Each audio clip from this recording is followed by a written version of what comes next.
Alright, y'all back with MJ Talk. Feel me? And we back in here today. Last video I kind of took over with my topic that we was just going off about. So, Jay, what you got for us this time? First, I just want everybody to know that, we appreciate all the love and support that we've been getting. We appreciate everybody that's, subscribing to the MJ Talk, subscribing to Zai World, the 3 Choose, the 3 Connected. He's got so much more content on the way, and I'm just really excited. You guys will be seeing us way more often, so we flood y'all with content, things of that nature. Just be prepared for that. We're going to be posting our community more as well, so that was just a quick channel update. We updated our description and our bio and things like that. We're working on new profile pictures for the page and things like that. So all our social media, Facebook, Snapchat, Instagram, Twitter, it's all going to be in the description. It's all going to be in the bio. We're working on making a link tree and a TikTok so you guys can have easier access. We're going to have a business email. We have that ready as well. So we're just making big moves and big plans. One thing I do want to say is, everything that's going on in the world, how it seems like everything's just getting more and more worse. We said in our in the one video we was just saying how you gotta believe in something, but I'm honestly say that I feel like people need to find more happiness with themselves and find more happiness when they're alone and stop putting their happiness and joy into a relationship or putting their happiness in other people's hands. And I feel like a lot of people, they need a relationship or they need to be around friends or people and family to feel seen. And once they by themselves, they don't know how to cope, they don't know how to control. And I'm not saying that it's an issue with wanting to be around love and family. I'm just saying that you can't be so dependent that you putting your happiness in, so many people's hands, because what if they died, God forbid, or what if they walk away? Now you're sitting there lost because they was the only thing that gave you purpose. They was the only thing that made you happy. There's nothing wrong with loving and caring, but I feel like, especially with the relationship tip, bro, I feel like people put, especially women, they put way too much of their happiness into being in a relationship with a man. And I'm not saying that men don't do it. Not even just with men. But I'm just saying in general. In general, yes. Yeah. I'm not even. They put too much love in relationships, period. Like, I'm not saying men don't do it, but it's a more percentage that I've been seeing in real life, social media, any job I worked at. It's just this trend of women putting all their faith into relationships, and they're only happy when they're in a relationship. They only happy when they getting dick. They only happy, when they got somebody, so they ain't got to feel like a nobody and alone. Why do they feel that way? Because they moms, you 25, you 29, you ain't got no kids. Grandbaby. You know exactly what I'm talking about, bro. I get asked this question by both my grandparents all the time. So that's exactly where I'm going, so I don't even need to elaborate no more. 100%. Honestly, my own father works at the same job as me. He was like, "You working out with your ex yet?" Once a week. Parent, we talked about parents in our previous video. Stop asking your son or your daughter about the nigga or the bitch that they was just. Stop doing that. Stop. Just because you love them, that don't mean your kid love them. I'm just saying, like, that shit is whack. And what's so bad about it is, and I'm not coming crazy at the woman, I'm just going off of the statistics of what's higher, and it's based off of what I'm saying. You know how many times, and I even fell victim to this, a woman will have your own folks looking at you like a fool. Yes. It's not men out here smutting the woman name out so the woman parents look at the woman like their daughter funny. It's always the woman that's smutting the son out. Yeah, you know what your son be doing. Yeah, he be out here cheating. He think he grown. And now your bitch or whatever the situation is, I'm gonna just say your bitch, then turns your folks against you. Why would you do that, Mo? You know she a good girl. Why would you treat her like that? I like her. She's so nice and caring and sweet. It's funny, I can picture that coming from my dad more than my mom. So I told my mom, yeah, me and her done. But I'm not gonna lie. Said, okay, cool. But your mom got more masculine energy. She's a feminine woman. Yes. But she's a tough feminine woman. This one working instructions. That's what I'm saying. Like, she's feminine. Like, she don't dress like a dyke or nothing like that. But no. She's very like. She is tough. Yeah, she's very tough and strong. She been in the workforce since she was 14 years old. Like she's tougher than a lot of men in this world. Damn straight. This one bounced back from having her ribs fractured and still got right back in the workforce. Second they said she was cleared to work, oh no, she put in double overtime on a swing shift. Real shit. I said, sit down somewhere. I literally just watch you stab a needle in your stomach to heal your fucking ribs, and you go right back into work. Real shit. Like, that's what I literally tell everybody. We love women. We love strong, independent women, but also we don't like the stupid independent women. Right. That's who we be coming at on here. Let's just clarify that. When we say the word bitches, or we talking about like women are being goofy, we talking about the ones that talk like they got their shit together, but really begging mommy and daddy to help them go on with what they doing wrong. Y'all gotta stop acting like the women that be out here begging for this, asking for bags, asking for teddy bears. These are the women that are financially unstable. Yeah. It's not the women that got money. The women that got money, they getting taken care of because they a boss bitch and they with a boss nigga and they both elevate. Y'all be broke bitches but want a boss nigga. Don't work that way. Like, I'm not saying that broke niggas don't be chasing after the lit bitches, but I'm just saying like broke niggas don't be out here trying to find them a bitch to scheme with. And I get it, you know, females date up, we already know all that, but y'all want to be dating a nigga for his pockets. Like, if a nigga got good dick and good pockets, y'all cool with that. He could cheat on you, punch on you, spit on you, fuck your mom, fuck your sister, fuck your best friend, your sis. You cool with it. All that shit. It's always goofy shit. But it's neither here nor there, because to be honest, the reality of it is that shit ain't changing no time soon, because the people that are influencing all these women are literally telling them to keep doing the same bullshit. So y'all can rock out, take it how y'all please, but I promise y'all, once y'all hit 35 and up and them eggs start going dry, you gonna find out real fast. I'm sorry. And just to give y'all a little different little spin to this platform, it's been said that, well, not been said, I saw on Twitter, Chrisean tweeted that she's already working towards getting the laser removal or getting, I'm assuming, the blue face tattoo on her neck. I saw that too.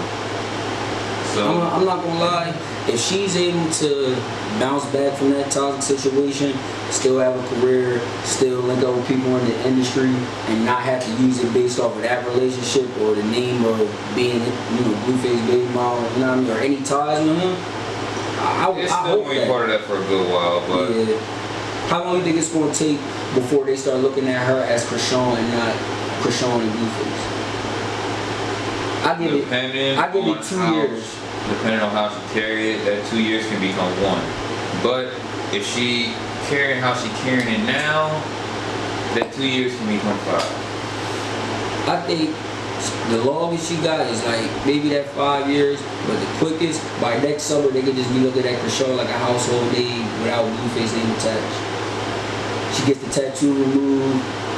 She do her own thing. Next fall, not this fall coming, 2024 fall. Fall 2024, then I'll give you that. I still gotta give her a full calendar year. He gave her a lot of publicity. Yes. He put her. I'm still giving her a full calendar year because she gotta learn how to. She gotta figure out how to hone that publicity herself without it being talking shit about Chrisean Blood. It gotta be without her talking shit on Blueface. That's what it is. Like, it gotta be a full calendar year once she figure out what we do all the time. Figure out your niche and then how you move. Mm-hmm. Once you figure that out, and then she can go ahead. Right. But right now she's still figuring that out. Right now all she's doing is trolling. She's still copying what Blueface do. She's just trolling. That's all it is. So you think that? So I'll give her a full calendar year in my books. Do you think the Joe Budden versus Gillie thing? You think they being petty, or do you think they being petty? Is they trolling? Like, are they trolling for clicks? They don't need, and I'm saying this disclaimer, they don't need to do that. So don't say, I'm not saying that to say they need some buzz or publicity. They don't. Are they trolling? Is it real? Or are they just being petty? And the difference between being petty and trolling is being petty is saying slick shit, knowing you mean it but laughing it off, and being and that's what being petty is. But troll, that's what the first thing I said. That's the petty side. The trolling part is doing all this shit. Fuck you, bitch ass nigga. You yeah, that's why you sleep in the basement with your wife. But they trolling each other just for clicks to make it seem like they hate each other the whole time they talking outside off the record. They're both making money off this shit, correct? They're making money off it regardless. And ratings going up from this. This is my answer. Hold on, I'm gonna answer. My answer to that is their views and clicks was gonna go up whether they was doing it with the purpose of getting views or if they truly don't like each other or it's just they just being petty. No matter what mindset they got, the clicks is gonna go up just because it says Gillie versus Joe Budden. That's it. I'm sorry, I look at Joe Budden like a businessman, and honestly, I think this is just what's that was it? Just business. They doing this for business. That's how I'm seeing it, because I see it a little bit on social media. I hear about it a little bit on YouTube. I think niggas just being petty. I think niggas just being petty. It can be petty, but like if a nigga say you sleeping in the basement, like yeah, you got all this money, you sleeping in the basement with your girl. I seen a little window over the top of your crib. You sleeping in the basement, and you and Wallow was sharing the same hotel room.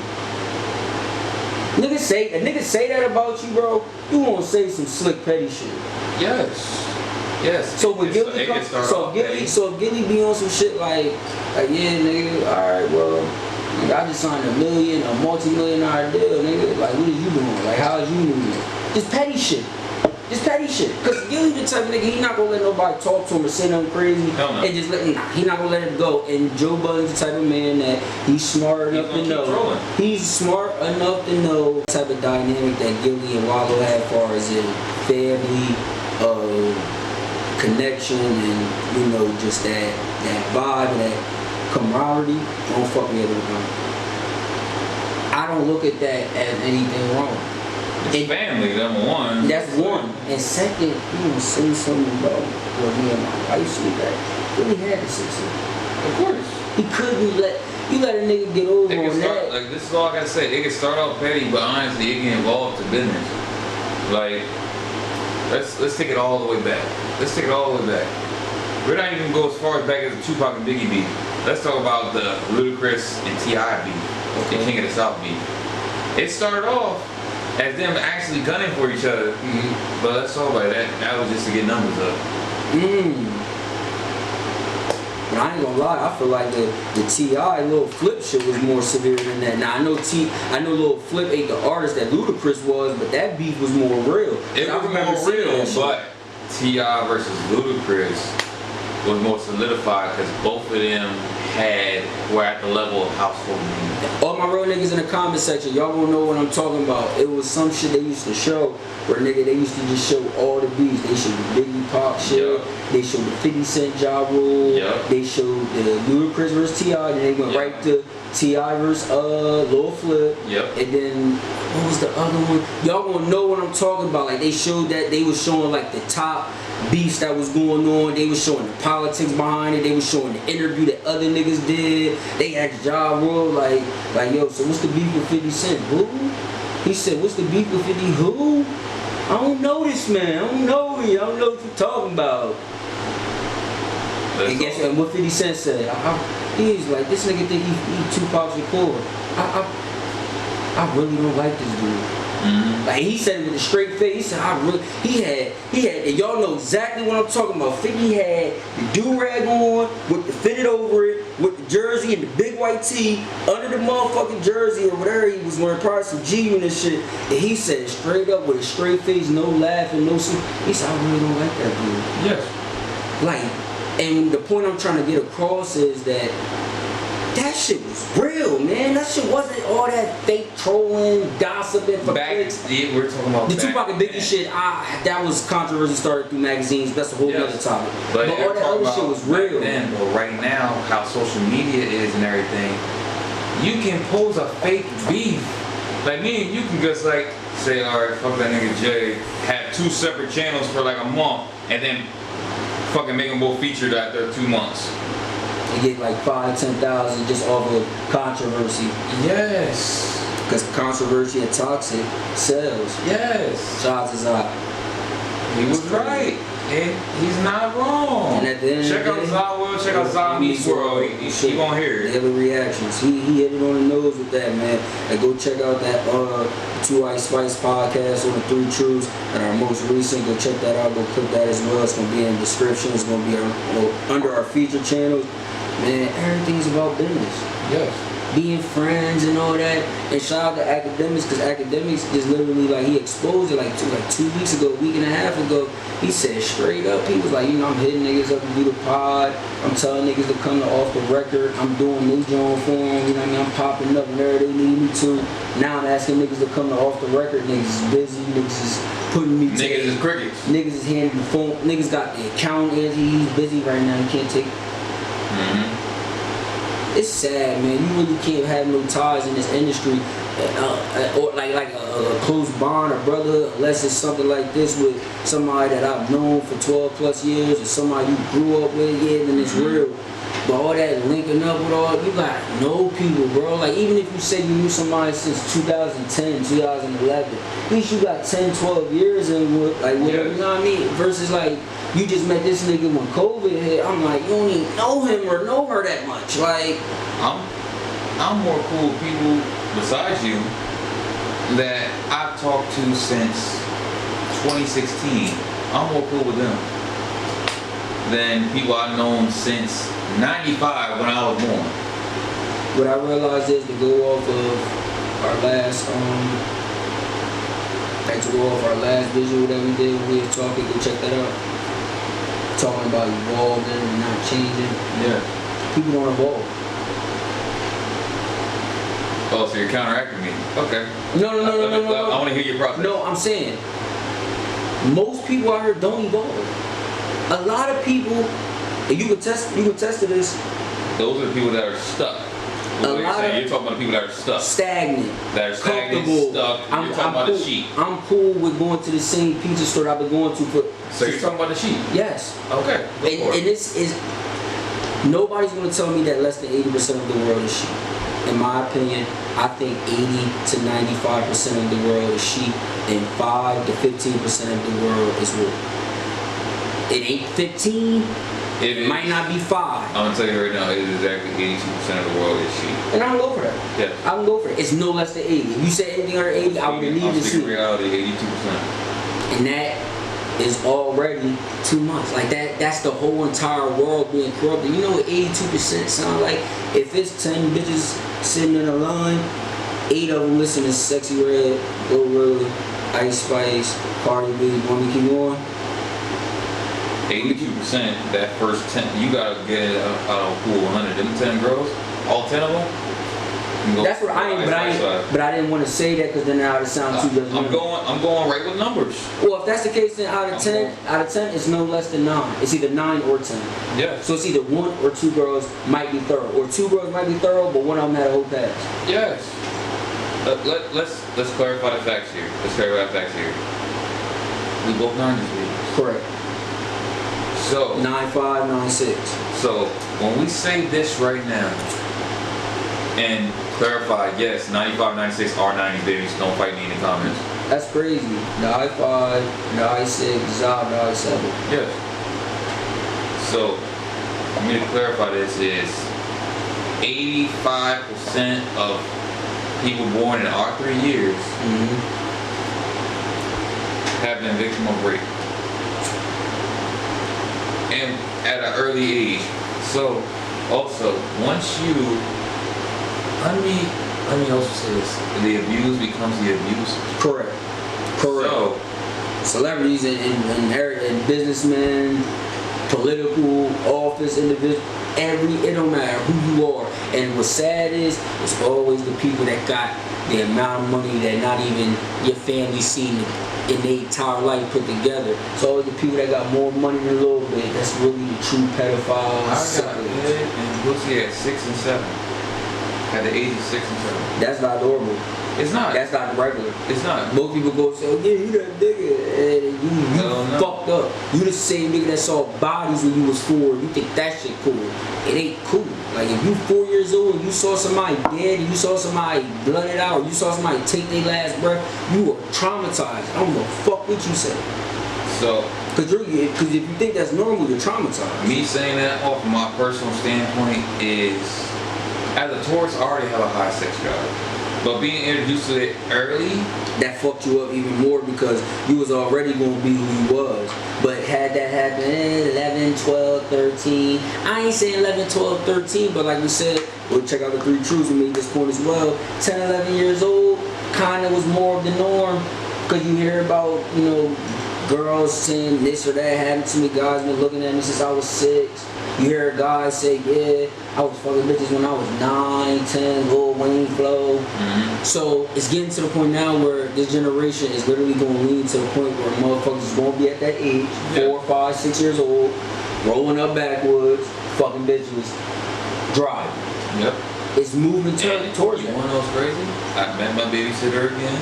That did the touching. Mm-hmm. Talked with her. We hung out. Got cool. And what was funny, this how we met at a local grocery store, just chilling, talking. Right. She look at me, she looks up and down because that bitch is at my chest now. Basically, just sizing you up. Amazed that she is. That's like, I remember when you were really at my kneecaps. Yes. Yeah, that's not cool though. Because the reason why that ain't cool is because pause. She saw niggas when niggas was Pee-wee. Yes. Like you saw the Pee-wee version of me, bitch. Like you didn't even see me when I was half of my potential. You only had me when I was probably at 30 to 25% in development. Let's talk about 5 and 6. You are 8% in development when it comes to down there. So you really Because did. So 12, 13, you really just jumped to 50%, like instant. Like when is that instant jump? At like 9? Me personally, that instant jump, because honestly, that instant jump for me was like, what's 5th, 6th grade? A lot of people keep on saying this rumor. You can't even get hard at 5 and 6. Yes, you can. You can get hard from birth. Nah, bro, but you don't really know. You don't really know, but it's unless you watching shit. No, because the statistic in male DNA, we can get hard from birth. It's like our sperm is not mature yet until we're at teenage age. But I grew up in an era where it was like, nigga, you could be in 6th. I'm just saying, I grew up in an era where you could have been in the 6th grade. You wasn't fucking no bitches. You was lame. That's bad though, cause 6th grade, nigga, you fucking you 11. Yes.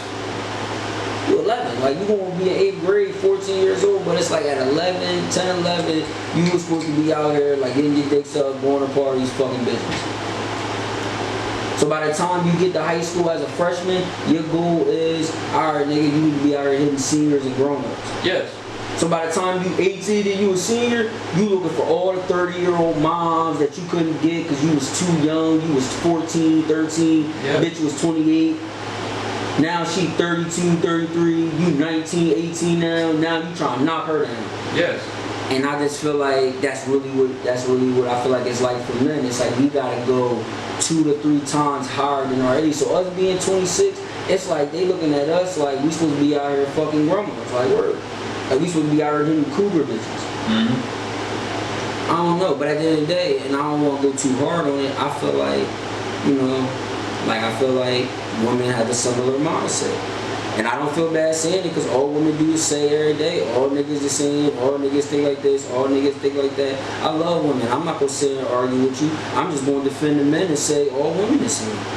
Y'all want the same shit. Y'all want the same bags. Y'all got the same relationship goals. Y'all want to see the same flowers for your birthday. Y'all want to see the rose petals in the... Basically saying overall, like, for the men, oh yeah. There's definitely niggas out there that don't take care of their kids and deadbeat and don't do shit. They just want to smoke weed, get high every day. And there's some niggas out here that fuck with that, but me, I'm weird if you move like that. So I ain't saying here advocating for niggas to be bums. I'm just saying overall that as a woman, I feel like majority of women think the same, man. And y'all not gonna convince me otherwise.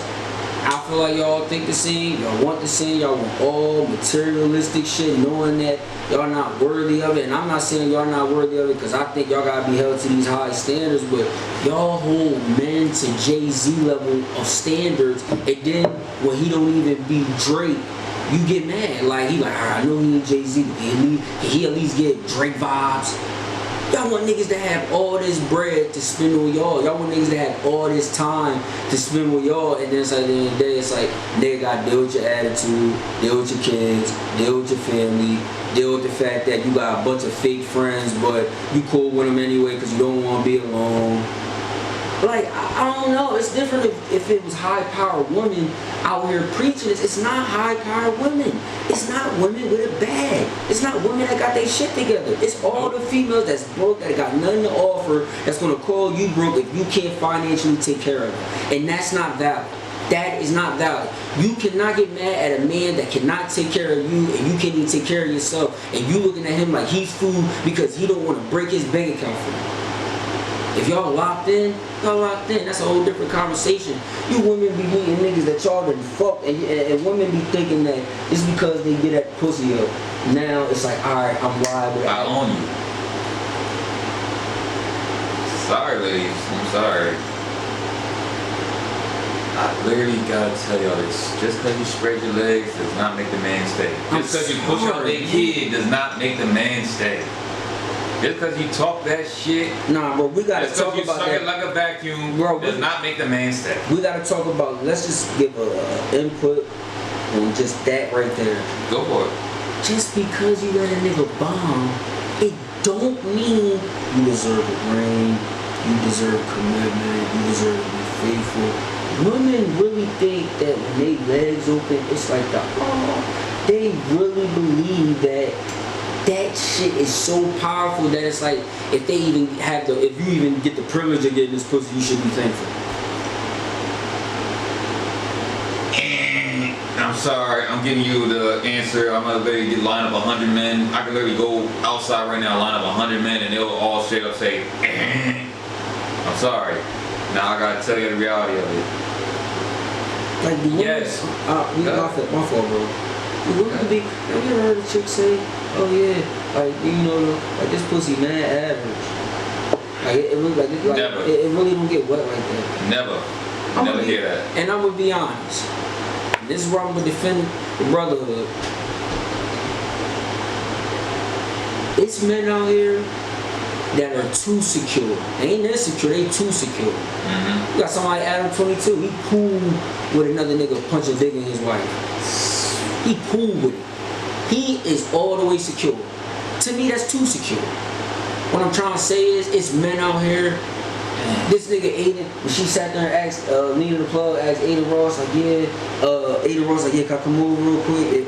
Are you alone? She's like, yeah, but you gotta come right now. She was like, how long can you last? He said, 5 minutes for you. She said, what you got? He said, 6.5. Men are too honest. So I'm only saying that to say it's men in this world that are too honest, they too secure. You got dudes out here that got a fetish for letting they bitch get trade weight and coming back to them. What I'm trying to say is, ain't no woman gonna say, yeah, I know I'm type ugly for real, I know my ass not really that fat. No! Ain't no woman out here saying that. You got men that's literally out here telling you, yo, I ain't got a lot to offer and I only got a couple minutes in it. Ain't no woman telling you I'm crazy, I was molested when I was young, I'm a little delusional, I got trust issues, relationship problems, daddy issues, attached. Y'all wait until you with a nigga for 3 to 4, 5, 10, 15 years, and then you want to tell them, like, yeah, you know, I know I'm 34 now, we met when I was 27, but when I was 7 years old, you know, I got nutted on. I'm sorry, I had to lay a prayer out for you ladies real quick. I had to pray for you. My thing is, Why do women wait until after they're locked in with a man to tell them shit that they should have told him before the relationship, and that would have probably changed the nigga judgment? Just answer my question. That's why women don't tell us. Of course they're not. Because y'all know if y'all tell a man, they're not gonna show you their dark side, bro, until after you're already locked in. Bro, I could not imagine a woman telling me like, John, I don't really get head for real.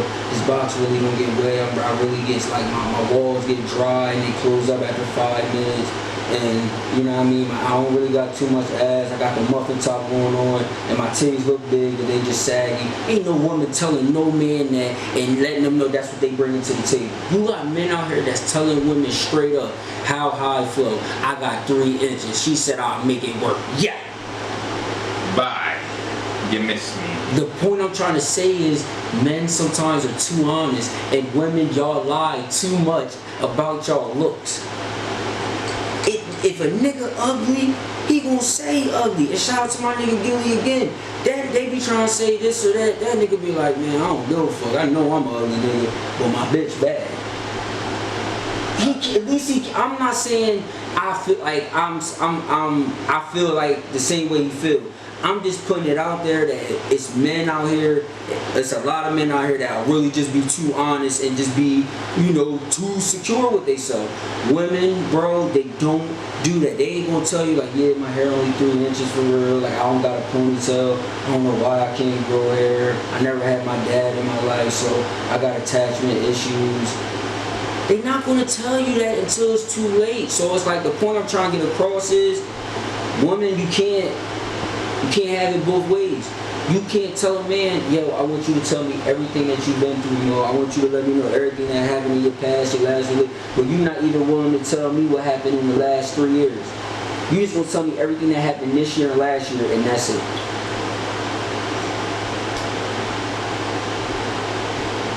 I had one instance where I had an ex. We was in the middle of the deed, we was having fun and everything. She assumed I blasted off in her when I was nowhere near done. Number one. Number two, she's like, I can't take care of a kid right now. What are you gonna do? LVD got me pregnant. I was like, I would take care of my fucking kid. That's plain and simple. Number two, I would take care of mine. And number three, calm the fuck down, because, and then she had the nerve to say to me,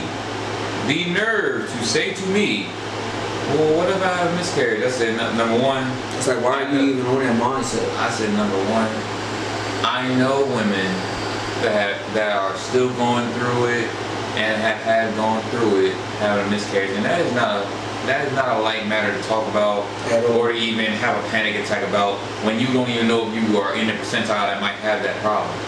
So, I look at her saying that because I personally have already lost a child before you got into this world. So, me hearing that out of her mouth, looking at her, I'm thinking, if you don't shut your over-dramatic ass the fuck up.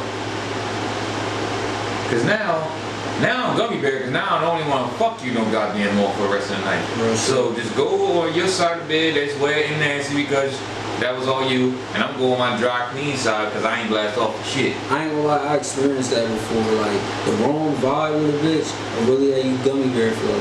Yes. I don't go fuck with nobody, say it ain't nothing about none of that other shit, because I'm like, man, I done knocked out a bitch that look way better than you. It ain't nothing wrong with me, I'm just not vibing with you. And when you hear it before I met her. That's what I'm saying. So it's like, I don't know, like some shit really be real, bro. Like some people, like you just don't have that connection, whether it's intimate, friendship. You know what I mean? It's just not there. And some people force it and try to make it there. Honestly, for me, I'm looking more towards the mental nowadays. She had the right mental. She actually had a job. She was actually take care of her own shit. Right. She was sane. She wasn't crazy or delusional. She was still delusional. Don't get me wrong. She was still delusional. Because honestly, you know what I'm saying? She got delusional. Wait, was she delusional before? She moves delusional. Oh, all right. But moves in reality. She lives in reality but moves delusional. Like she know what the reality of shit is, but she still moved on. Like Yes. And that's the crazy part. Niggas gotta remember not to fall for the okie doke.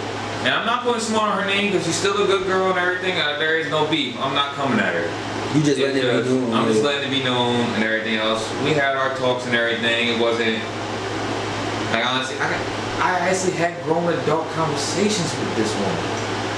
So for me to say that speaks volumes on her herself. Because like if you, as a woman, if you can be vulnerable with a woman and not worry about that shit coming back at you in a negative way, like most women would do, I respect that 100%. The reason we broke up is none of y'all damn business, but at the end of the day, we did have a good bond, and honestly, I want that 50-50 because I also believe that men can't be friends with exes.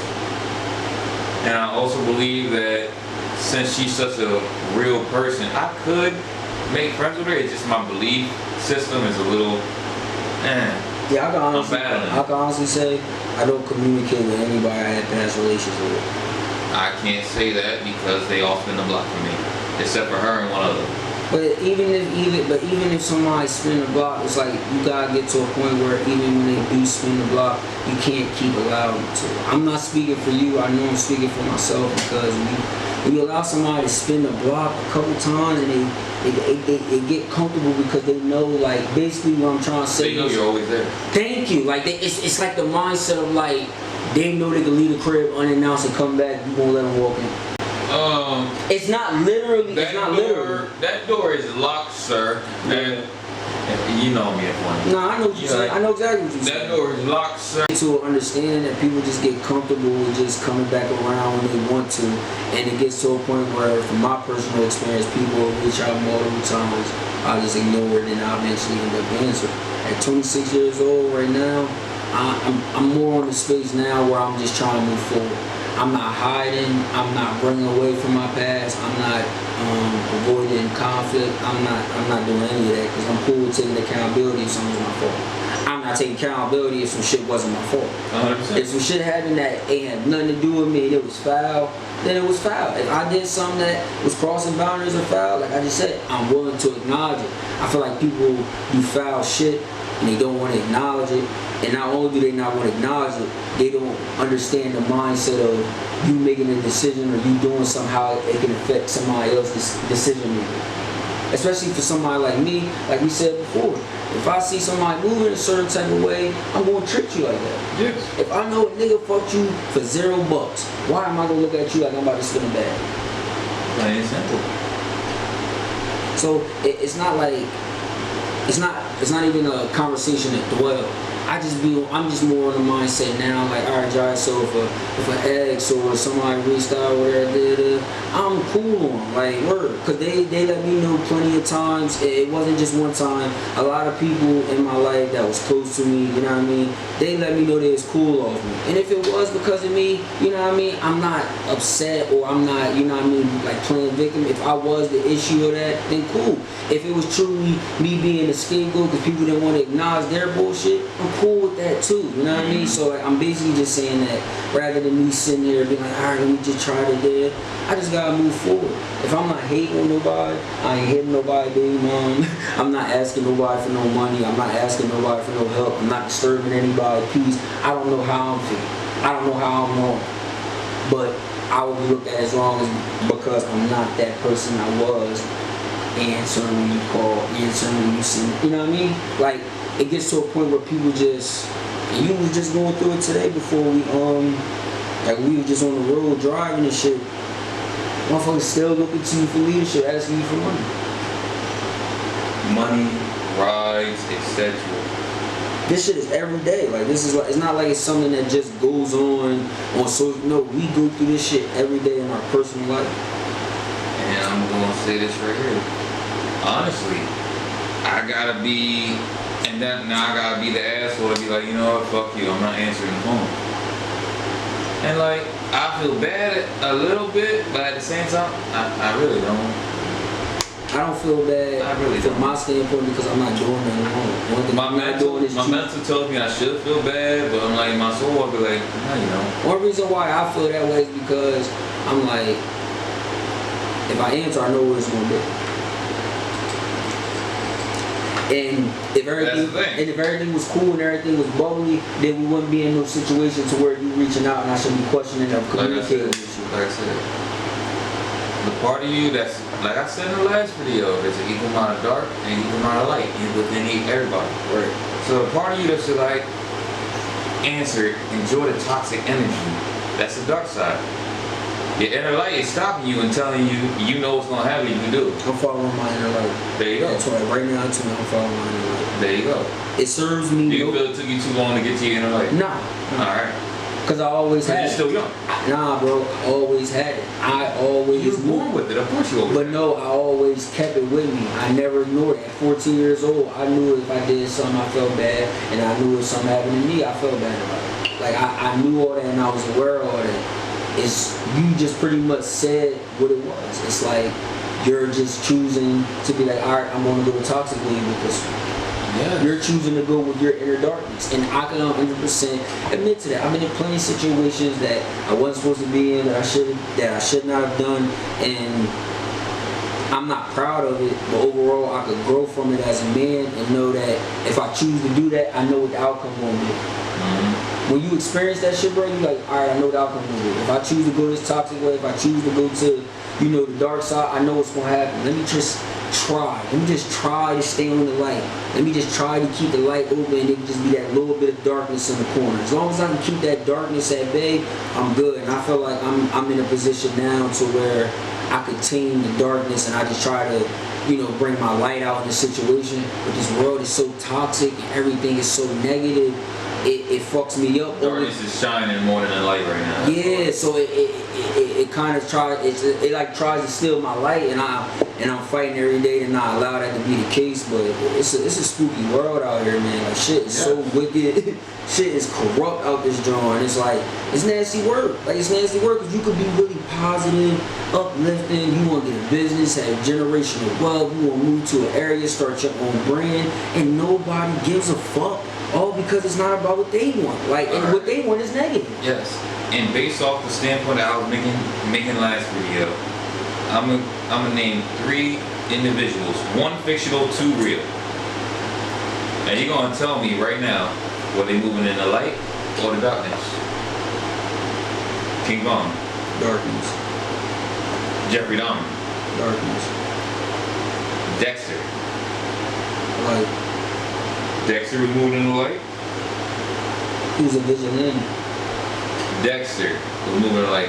Let me clarify. He did get a thrill of killing, but the killing that he was doing was of people that didn't deserve to be in this fucking world. Because, and I'm not saying it like that, It but was it's something. for his pleasure at the end of the day. It was. And He could have led the cops there.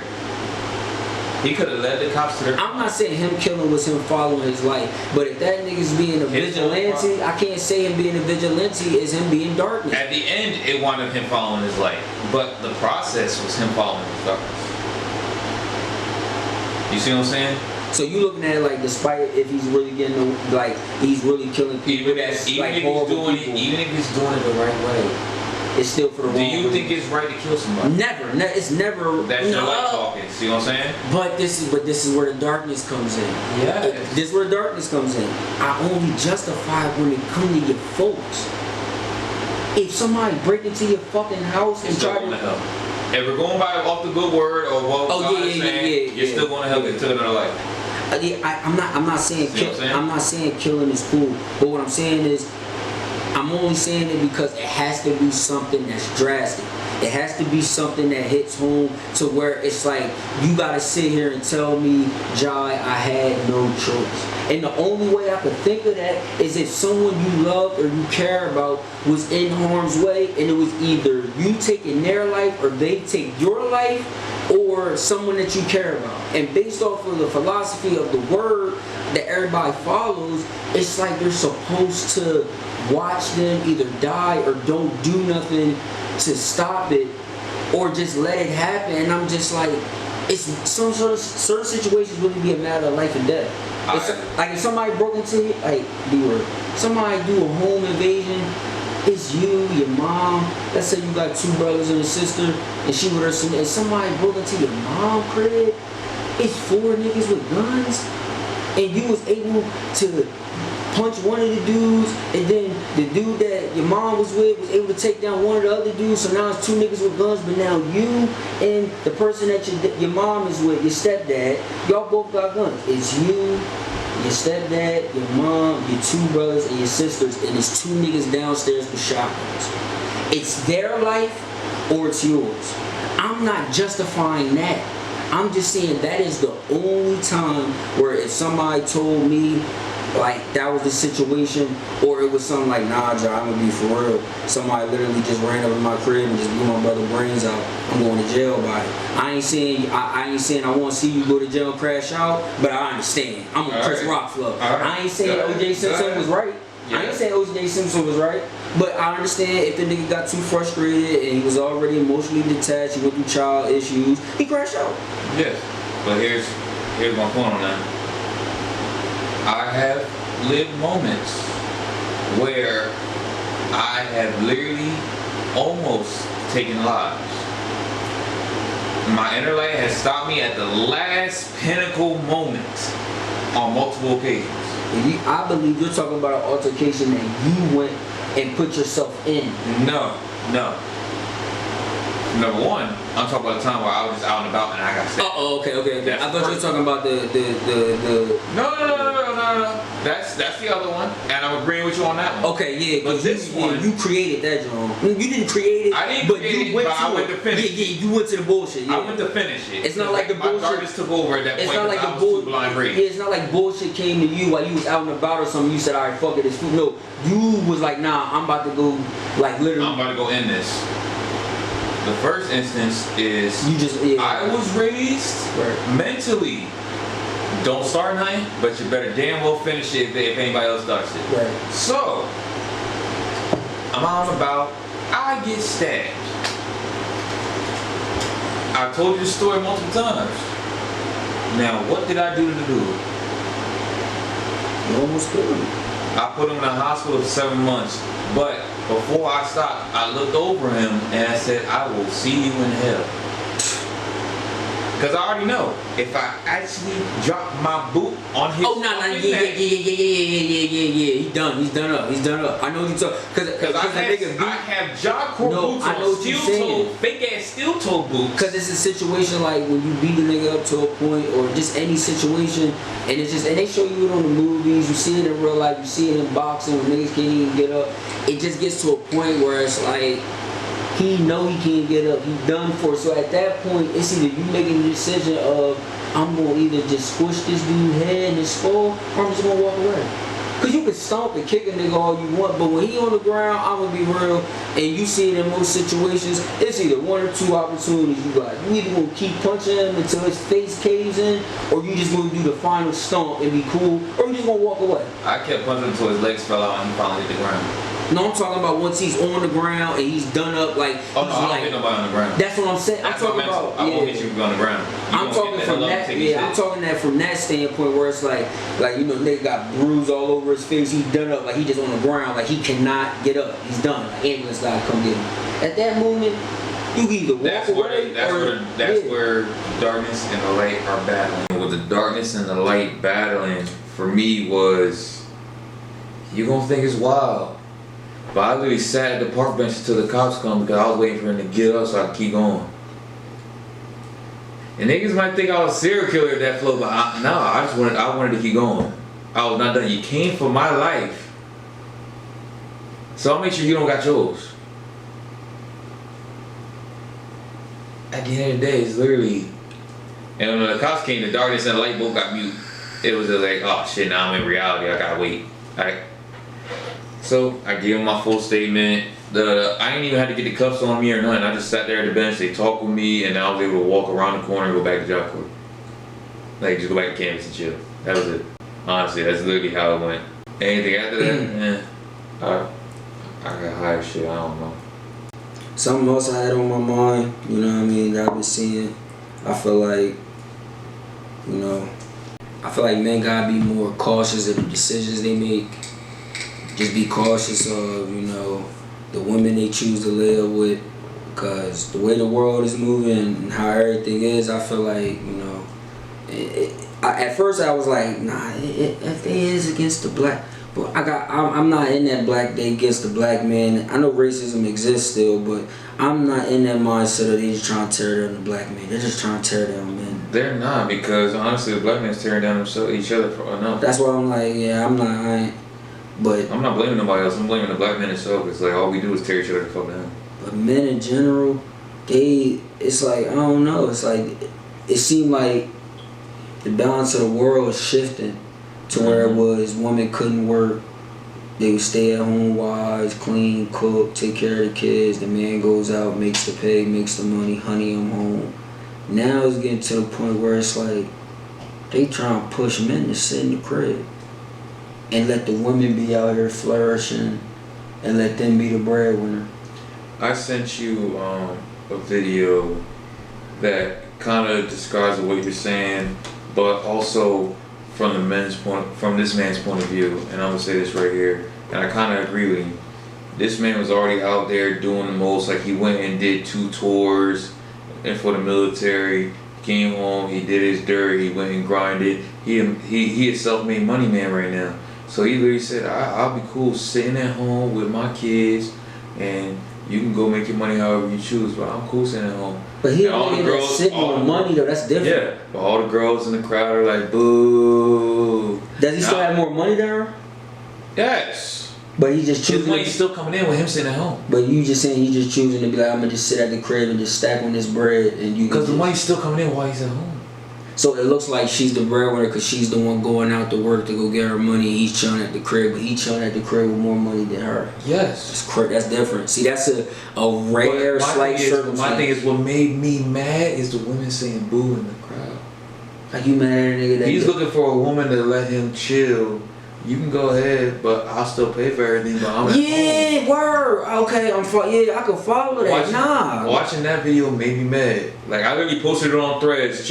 Follow me, you'll check it out. But like, literally, they truly want men to be the 100% warrior. We want them to make the money, pay for everything, take care of me, fuck me good, be secure, be faithful. He's still making the money. He's one of those dudes that be out there preaching for men to be more emotionally involved. I know that. Like, he's the type of dude. So I'm basically giving you the insight of what he is. Like, he's literally that dude that did everything already. He's on that chill mode now. He barely on the nuts. He's only like 35. So like, he's in that zone where like, I'm cool right now. I'm saying that I don't need to do all that extra. I'm just saying women are looking at him like food, not because he ain't getting money. He is the true breadwinner. They just want him to fully live out what it is to be a man. Get up and go do, like, go. Yeah. But it's like, he's looking at it like, bro, like, I'm literally sitting on money. Like, I would be 6'9" if I was sitting on my money right now. Like, he's sitting on money and money's still coming. But since he's not going out like the hard working man. He literally got 2 books published and they're making him money right now. But based off of a woman's mental and their knowledge, how their outlook on it, since he's not going out and he's choosing the conservative, chill in the crib, take care, he's food, even if he got the bag to do. I'm gonna show you the video on our next break. I'm not even gonna lie to you, because honestly, it hurt my soul because this man literally spoke his truth. And women were in the crowd yelling boo. They violated Jonah Hill because he was telling the woman his boundaries, and they were saying he was weird. And all he did was told her, like, this is my rules, this is what it is. He said, I don't want no bitch that's having a relationship with people that's not professional, wearing naked or dressing in. I don't like that. Those are my terms. If you can't do that, that's real nigga talk. If you can't do that, then I don't think this is the relationship for you. That's shit a real nigga talk, like, literally. But when what man wants his girl out there promoting what she got when she already got everything she need right here? This comes full circle.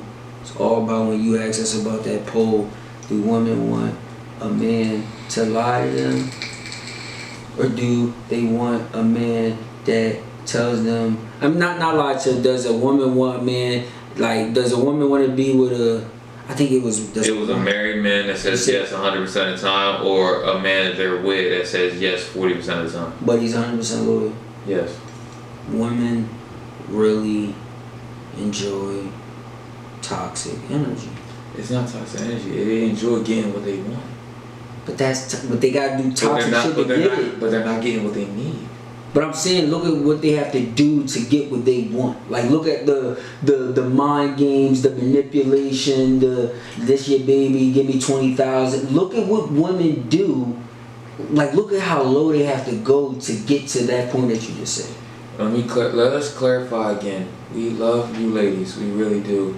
We are talking about the delusional, the ones that fall into the category of our word, doofy bitches. And we only saying this because it's more of these women that are advocating and speaking out in real life and on social media. I guess all the good women literally just sit in the house all the time because I'm not. The good women are going to school. Yeah, that's the what I'm saying. good women are out there making money. They probably in the house, so we're not gonna see y'all. And if you don't post on social media, and if you don't post on social media, and you don't go out, and you don't go outside, how are you going to ever meet anyone? I ain't saying you're wrong for that. I'm saying in general, there is good women out. Well, how am I gonna meet you? There are some that be out. They're the ones that are promoted. And you know what they say? You got me at the grocery store. All this. Honestly, that's where you're gonna meet real people when they're out there getting what they need to continue what they need to do throughout the week. That's where you're gonna meet real people. They're gonna be dressed regular. Let me say this. A girl's always gonna look cute when she at the mall. Right. A girl's always gonna look cute when she at the club. Mm-hmm.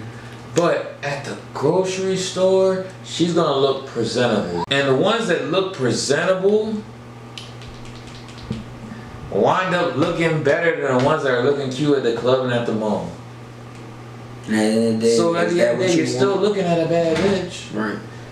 And at the end of the day, all you gotta do is just talk with them. You gotta understand where you meet somebody. Reach that extra high box of cereal that you're trying to get. I don't care. So, start a conversation. People be meeting individuals and their significant others at the worst places. Like you met your wife to be or your husband to be at a strip club. You met your girlfriend that you've been with for the past 2, 3, 4 years at a bar because y'all was both drunk and he bought you a drink. Like, look at where people be meeting. I'm not saying you can't find true love out of that, but it's like, if you fell in love with a dancer, why are you mad that she's dancing still? Mm-hmm. Oh, because she's my wife now. She ain't supposed to be. This is who she was when she met you. This is the lifestyle she lived before. This is who she's going to be. And she's looking at it like you accepted her for that. And that's what I look at it like the Keke Palmer situation. He is accepted. Like, you got to accept it, bro. This is how she moved. This how she carried it. This is who she is. She wasn't no fragile Taylor Swift, sit in the house, don't let nobody touch her type joke. No, she wasn't giving the innocent vibe. Like, she had shit going on. She got motion going on. She's in the industry. She's in the mix. People know who she is. I already said this. People don't change. They evolve. You're still that same person you was 2 months ago. You just got a bigger bag. It's all it is. Because once you get a bigger bag, you're evolving to maintain that bigger bag. And elevate it to an even bigger bag. That's why I say it's an evolution, not change. Right.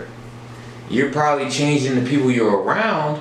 That's the only change I see. Right. And changing how you move around. Like the only thing I see people changing is venue, where you lay your head at, people you be around, and people you associate with. Because people you be around and associate with are two different things. Why is grown adults out here entitled to other adults' money? I don't know who the fuck said that bullshit. No, I'm asking. I don't know who the fuck gave him that mindset. That's my take on it. I don't know who the fuck gave him that mindset. Why is it this thing when people blow up and they get to the next level, everybody want bread now? And they can chew this dick up. Word up. Plain and simple. I just want to know what's the thing with just because you see somebody got money, you feel entitled to feel like now you about to ask them for 10,000, you about to ask them for 50,000. You can take it from my cold dead hands. I just don't understand that. Like, why do people be pocket watching? Like, it's different if you like, yeah, like you help me out, sis. Like, all right, cool. All right, like, yeah. It's different when y'all both at the same level and you just need a little help to get you up. Now you got up, and you got the people that's still down there. Yeah. Pocket watching and begging you to come back down to their level. It's a different feeling. I'm just saying from the perspective, like, you see people locally in the tri-state area, you know, whether it's Jersey, PA, Delaware, you know, you might see somebody make it to the NBA, make it to the NFL, and then all these people become so entitled and believe that, all right, I feel like I could ask such and such for $20,000 because he's in the NFL. I could ask such and such for $5,000 because he in the NBA. I know he got it. Why do people have that mindset? And why do people use the, yeah, you know, I'll change your diaper when I was 6, and yeah, you know, I was there for you when I got you the new J's when you was 14. Why do people want to come out the woodwork? And why do parents want to start being parents once you see that your child's a household name? It's called decline, ignore, mute.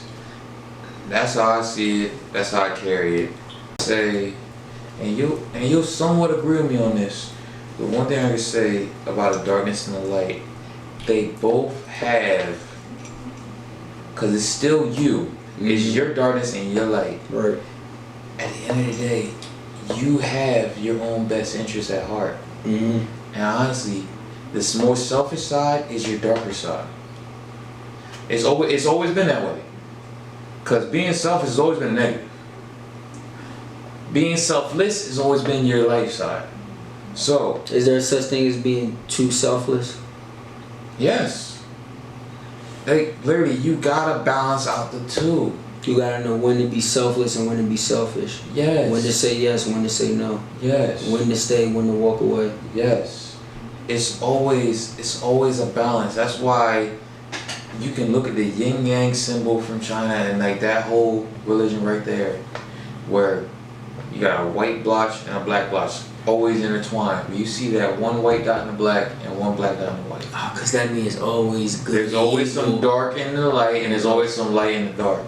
So if you're in a dark spot, so being selfish is always sometimes a good thing, and being selfless is sometimes a bad thing. That's literally what it is. Right. And that's just my take on it. Right. And that's just only one instance of being selfless. I'm not knocking that though. I'm flowing with that. Yeah. I'm not just saying that neither. Like I'm saying, that's just one standpoint on it. Right. That's just one standpoint on being selfish or selfless. Right.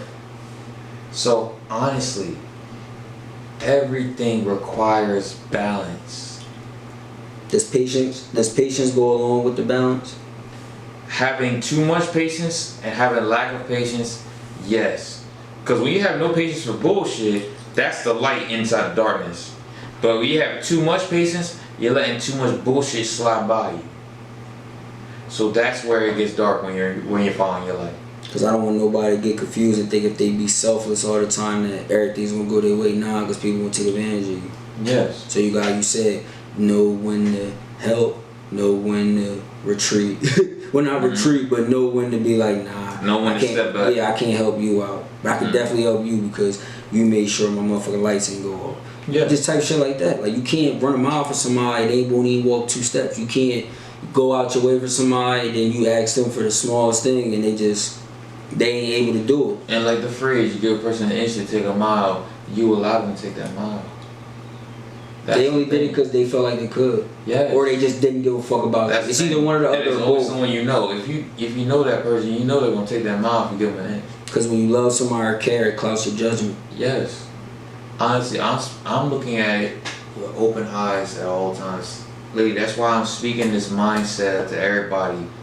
Always have your eyes open. Real shit. Like how you say open with your third eye. Mm-hmm. I'm like, third eye good. The other two gotta equate to it too. Right. So, your third eye is looking at everything in the future. You need to have your eyes open in the present. Not just looking ahead, look what's right now. I feel like as long as you keep that mindset of always trying to shine the light more in the dark, you'll have way more better days than bad days. Yes. But if you always let that darkness take over, and then it start affecting your life, your decision making, how you move, how you treat people, how you treat your damn self, and then it's gonna get to a point where it's just you're gonna get into a dark place. And me and you both been in dark places, so we know what it's like to literally it be all darkness and it's just that dot of light. Mm-hmm. But we use that dot of light to find a way out. And it's a lot of people that have a lot of good light in them, but at the end of the day, unfortunately, They just allow the darkness to stay in. Like you said, it's not the devil telling them what to do. It's them leaning towards the toxic, not toxic, but the negative, dark, the inner side that they know, I know I ain't supposed to be doing this, but fuck it, I'm gonna do it anyway. You're leaning to that dark side. And here's another scenario I'm gonna get to you. We can both consider ourselves young, black, educated men, correct? Correct. Alright, so we see other people our same ethnicity, our same age, and everything else. Hold off, because I'm not talking about the negative side. So, when you see them struggling and everything else, are you holding your hand out, or are you waiting to see how they're going to fix it? You asking me personally? Personally, or how your mental is? You said, am I going to reach my hand out? Are you going to reach your hand out and help, or are you going to let them strive and try to fix it themselves? Because honestly, when anything happens to me, I don't look for help. People offer it, but I don't look for it. And I wind up fixing it myself anyway. Because I feel like at the end of the day, we got the ability, and a lot of people got the ability to always figure it out even when it seems impossible. If your mind is open to other possibilities, there is no problem you can't solve. So honestly, I have no shame in anybody getting help or asking for help. This is me as a sole human being myself. I don't ask for help. I don't beg for it. I don't have my hand out, never. And if I do ask for something, it's something that you fucking owe me. That's all that is. That's all it is. Every time, all the time. So, have I been down bad and I asked my mother or my father to help me with something? It's because for over 20 years I never asked them for a goddamn thing. And you're not entitled. And they feel implied to give me something. It's because you don't feel entitled. You do have pride issue. Not issue, but you do have pride when it comes to I do. But it's not like you're not an individual that doesn't deserve help, or nobody should give that reaching hand. That's why I was going to say some people, you can't give them that reaching hand, because if somebody was working hard and they did everything they supposed to do and they was all around good, overall positive person, and just they lost their house for whatever reason, got laid off their job, I feel like a person like that, there's nothing wrong with somebody reaching to help them out if they help them, or if they always been in a good situation. But if a motherfucker not doing nothing, he ain't trying to get no motion, or he ain't trying to work, he ain't trying to get no paper for real, he ain't trying to do nothing, fuck no. You gotta watch that nigga or that bitch or whoever it is, you gotta watch them do whatever it is they gotta do. If they crash out, they crash out. You gotta watch them figure it out on their own. But some people, I'm gonna be honest, bro, some people, it's some good people in this world, and some people will be in a way better situation if they just had love and guidance. Yes. That's just my opinions. I'm not saying you're supposed to be out here begging for help, but it's a lot of smart, intelligent, good people that I've met and that I know that's just fucked up due to not having love, guidance. They didn't have people that was truly there for them, and it led them to a dark path. They wasn't dark. They wasn't negative. They just had a fucked up situation. They leaned to their dark side because that was the only thing that helped them survive. That's all I'm saying. I'm not justifying it, but I'm not justifying it either. I'm literally stating the facts that your dark side, like I said before, it's still both sides of you. Both sides are looking for your survival. So what are you saying to those that if they would have had that love and that nurture and that guidance and that help, that light would have flourished? They would have they would have been next level. Like they would have been successful. But without that guidance and without that love and that nurturing, they were not able to get to where they need to get to. And I don't want nobody saying that other people control you and control what you do. Everybody's in control of their life as an adult, as a person. I'm understanding that we all make our own decisions at the end of the day. But you cannot get anywhere and flourish in life without a team, without people supporting you, without people that's willing to see the same vision, dream board that you do. It don't gotta be 10,000 people, but it could have been 5. It could be 5 people that's like, nah, Jai, I want to see you win, bro. And all 5 of us would be enough. The 3 truths, MJ Talk, Zai World. We got all 3 of us that's going to invest and come together in the brand. I'm not saying you can't come up on your own. What I'm trying to say is you need somebody that's going to believe in you. Somebody that's going to give you the cosign. Somebody that's going to be like, yo, I know such and such. I can go plug you in with him. You can probably go get that. You can go probably get that Meek Mill interview. You need those connections. You're not doing that on your own. You're doing it from you knowing somebody and they know somebody and they're plugging you in.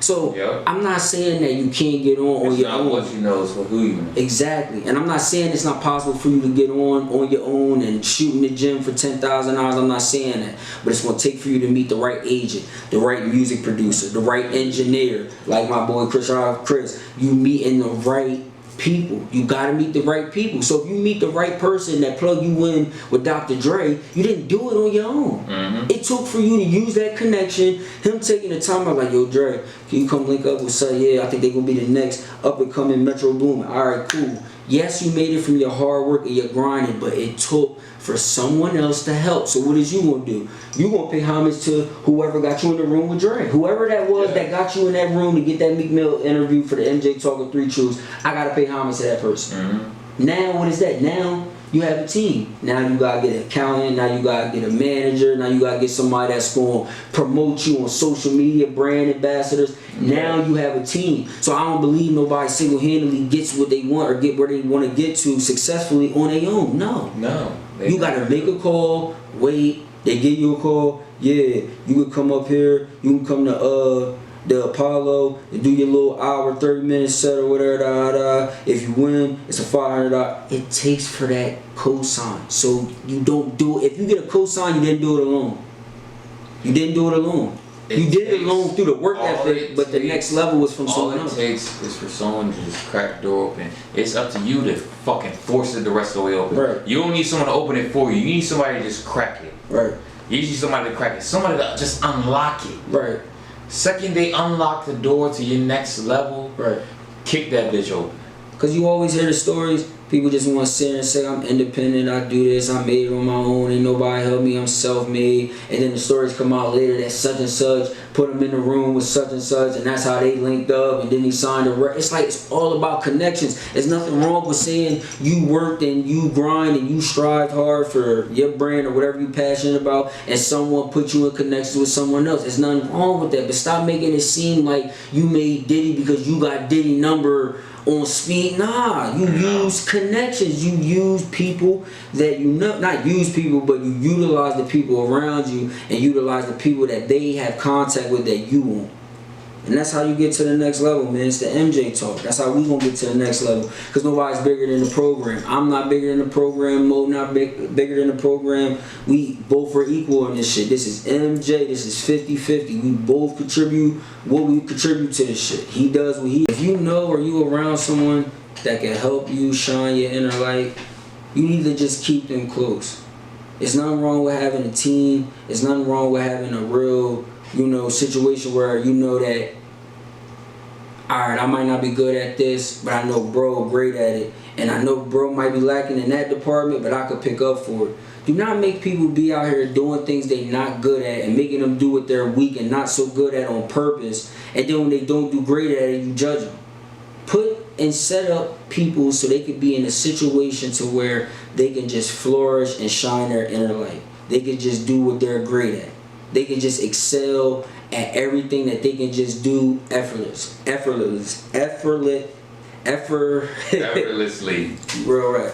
So like that's really like all it is for real, man. There's no point of being a team and you out here making your team player shoot and he ain't good at shooting. Like it's no point. Utilize the people in your team. That's why this 3 Truths, this MJ Talk, Zy World, bro. We all got our own way that we contribute to this shit. We all got things that we good at.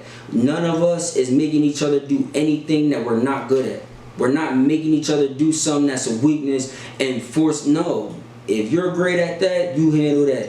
If you great at that, you handle that. If you're not that great at that and somebody else in the group is good at it, then they'll utilize it or we could find someone. Utilize your gifts. That's the only way anything's gonna work. You can't be out here doing stuff you're not good at and then you mad that you're not getting the results when you could just be out here shining your light every day winning. 100%.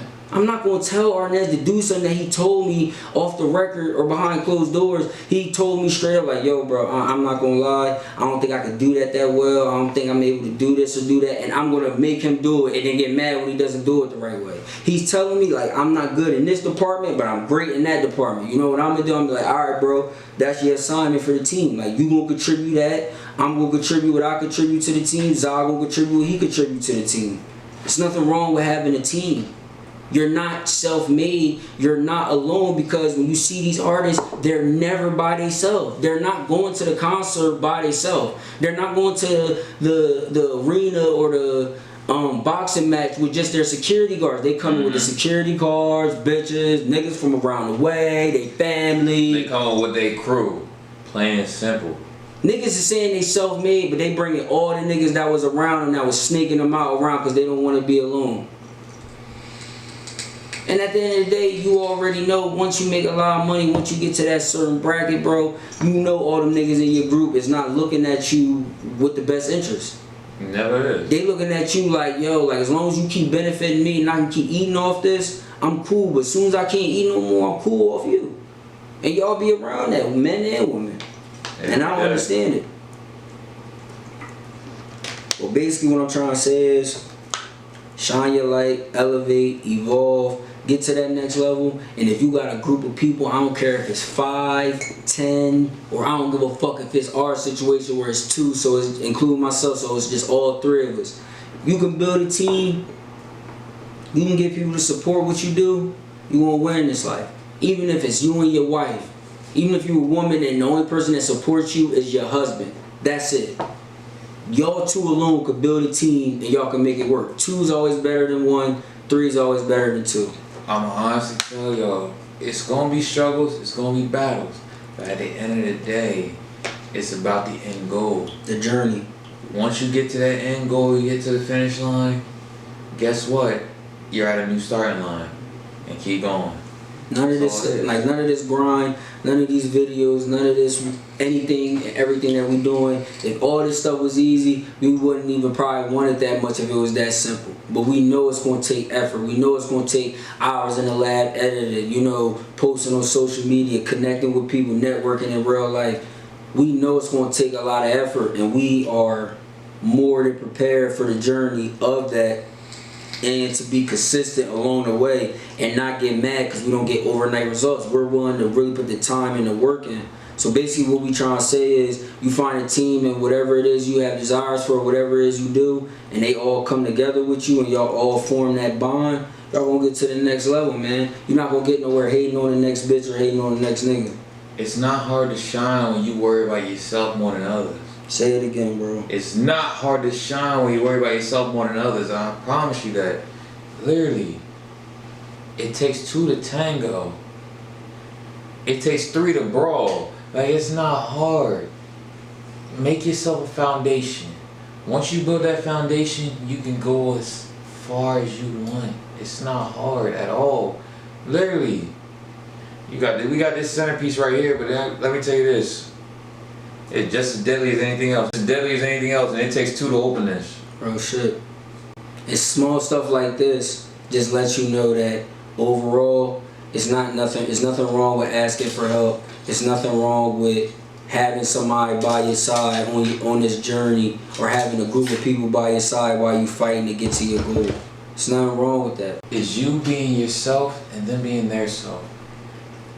Opposites attract. Even if it's somebody that you can't bang with on a one-on-one, you can bang with them on business. Right. If you can't bang with them on business, you can bang with them one-on-one. Keep them in your circle. Because honestly, the ones you can bang with one-on-one, keep your mental right.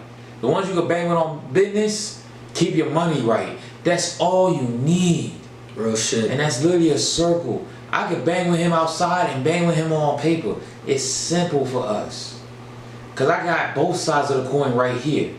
He has both sides of the coin with me. It's very simple. That we can just come together and make this right. That's all you need. Once you get that one person or 5 people that can help you elevate, just be ready to the evolution, because when it comes, have your mental at the right game and right level for it, and you are going to soar, baby girl. You're going to soar, my bro. Like, literally, just be ready to soar. And keep this in your mind. Don't let nobody tell you the sky's the limit when their footprints on the moon. Real shit. This the motherfucking MJ talking, man. We appreciate everybody watching, everybody that follows, like, comment, subscribe, turn on the post notifications, man. Share, clip it, post us on TikTok, send us comments, anything, messages, all that, man. We just appreciate the vibes, man. We got so much more content coming on the way, so just look out look out and check out for that, man. But this whole video, man, this whole vibe, this whole barbershop talk was all M Speaks Reality, all wisdom from Jai. You know what I mean? We giving a whole different type of vibe on this platform. You know what I mean? You got the Zod World Daily Reaction. You got the Three Truths podcast where we talk about more current events. Then you got the Zod Meets World where he does different daily reactions than he do on Zod World, but it's still the same thing, daily reaction, just on different, like a different, you know, different ways, different spectrums. And then you got the Three Connected that's posting vibes with Zod, wisdom from Jai, M Speaks Reality, man. So I'm just feeling great, man. We getting this content out to you guys, and we just want y'all to show love, man, because it really don't cost nothing to show love, and we really just trying to, you know, just bring the real back. That's really what MJ talks about. We trying to be originators. We're trying to bring the real back. We trying to have everybody be themselves and everybody start their own trend rather than just riding on the same wave. I want everybody to create their own motion so we can be inspired by everybody. Bring the individuals back. Real shit. Because nobody's the same. Nobody. Everybody's the difference. Everybody got a different body, different mind, different face. Everybody is different. Just stay locked in with the MJ Talk, man. We posting in our community. Follow us on social media. We always posting just new content, just things that's unreleased. So just follow us on social media. It's gonna all be in the description. Follow Zod World, follow Zod Meets World again. If you didn't remember, man, it's the MJ Talk, man. I don't know how else to end, man. This was a good vibe. This was all wisdom from Jai and I already know how to end it, bro. Don't forget to ring that bell. Hit us up in the comments. Hit us up in the community. We are always here to enlighten y'all as much as y'all can. We're always here to talk. If y'all want to talk with us, y'all want to battle with us in the community, it's all cool. It's all love. We don't care. It's love and war. We can keep it going.